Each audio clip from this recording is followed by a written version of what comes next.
सुप्रभात बच्चों, समय है हिंदी कक्षा का और आज हम हिंदी में करने वाले हैं पाठ 2 का अभ्यास। पाठ 2 जो कि एक शेर की कहानी है। कल हमने उसके प्रश्न उत्तर किए थे, आज हम उसका अभ्यास करने वाले हैं। तो अभ्यास में जैसा कि आप देख सकते हैं, प्रश्न 1 है लिंग बदलो। लिंग बदलो मतलब जेंडर चेंज करना। तो शेर पहला लिखा है मैंने शब्द शेर। शेर का लिंग क्या होता है? शेरनी। शेर शेरनी। नंबर 2 मोर मोरनी। मोर मोरनी। नंबर 3 मुर्गा मुर्गी। मुर्गा मुर्गी। नंबर 4 बंदर बंदर बंदरिया। बंदर बंदरिया।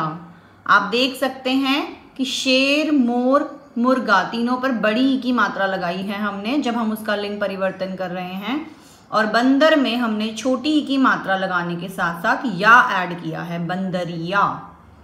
शेर शेरनी, मोर मोरनी, मुर्गा मुर्गी, बंदर बंदरिया। प्रश्न 2, नीचे दिए गए शब्दों के समान अर्थ वाले शब्द लिखिए। नीचे दिए गए शब्दों के समान अर्थ वाले शब्द लिखिए। समान अर्थ उनके जैसा ही अर्थ हो कोई उनका। तो पहला शब्द है भोजन। भोजन मतलब खाना। भोजन मतलब खाना। भोजन खाना। कपड़े वस्त्र। कपड़े वस्त्र। पानी। पानी को हम और क्या कहते हैं? जल। पानी जल। माता माँ। माता माँ। माँ जब लिखते हैं तो हम चंद्र बिंदु लगाते हैं, माँ। बच्चा बालक। बच्चा बालक। पशु जानवर। पशु जानवर। इन्हें बोलते हैं समान अर्थ। इंग्लिश में हम इन्हें बोलते हैं सिनोनिम्स, कि उन दोनों शब्दों में से अगर मैं कुछ भी प्रयोग कर रही हूँ लेकिन वो शब्द का अर्थ एक ही है। तो इनमें से कुछ शब्द ऐसे हैं जिनके बहुत सारे अर्थ और भी होते हैं, हम और कुछ भी लिख सकते हैं, बट दिस वन मेरे को लगा ये सबसे इजी है, इनकी स्पेलिंग्स भी डिफिकल्ट नहीं है, तो हम ये लिख सकते हैं। आगे बढ़ते हैं हम।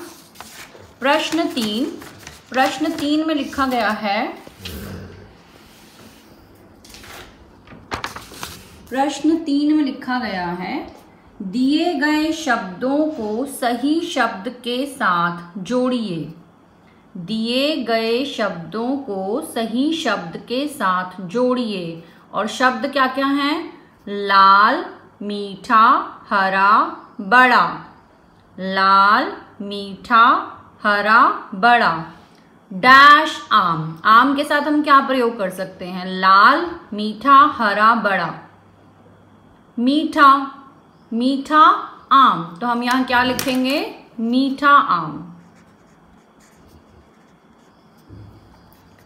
नंबर 2 डैश तोता। तोता कैसा होता है? हरा, लाल या बड़ा? हरा तोता। क्या लिखेंगे हम वहां? हरा तोता। नंबर 3 डैश शेर। शेर कैसा हो सकता है? बड़ा या लाल? बड़ा। बड़ा शेर। क्या लिखेंगे हम? बड़ा शेर। और लास्ट जो हमारा बच्चा है डैश गाजर। गाजर कैसी होती है? लाल। तो लाल गाजर। अगला प्रश्न है शुद्ध करके लिखिए। शुद्ध करके हम पिछले पाठ में भी पढ़ चुके हैं कि यानी कि जब कोई मात्रा की गलती होती है तो उसे हमने ठीक करके लिखना होता है। शेरनी लिखते वक्त न पर कौन सी की मात्रा आती है? बड़ी ई की। शेरनी। खरगोश में यहाँ इन्होंने बड़ा ओ लगाया है लेकिन छोटा ओ होता है, एक मात्रा होती है, तो खरगोश। शेरनी खरगोश। अगला शब्द लिखा हुआ है तोता। था नहीं होता, तोता होता है, तोता। तो त लिखना था। अगला लिखा हुआ है बंदर, लेकिन बंदर में हम बिंदी लगाते हैं, न लिखते नहीं हैं, और वो बिंदी जो है वो ब और द के बीच में आती है, बंदर। आगे बढ़ते हैं। प्रश्न 5।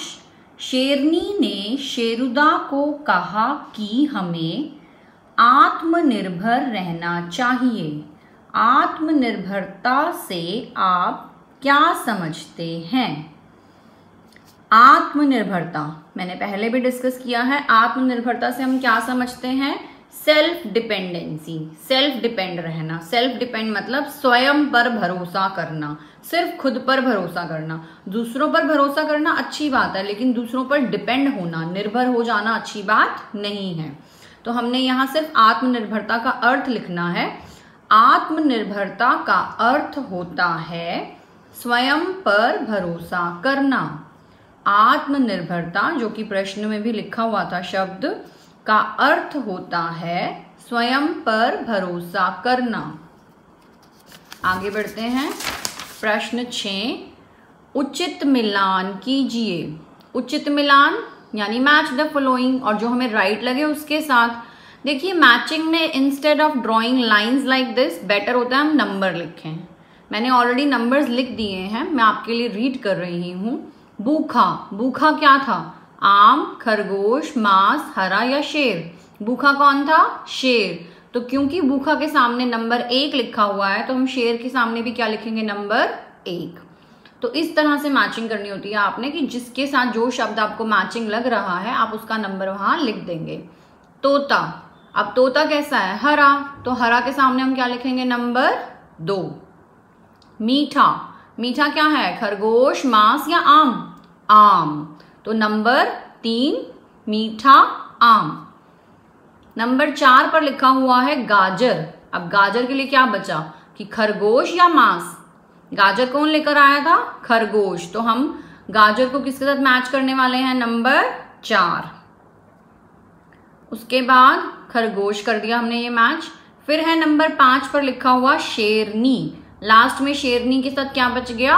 मांस, तो शेरनी ने शेर को क्या खाने के लिए दिया था? मांस। इसके साथ ही बच्चों हमारा पाठ 2 पूरा हुआ।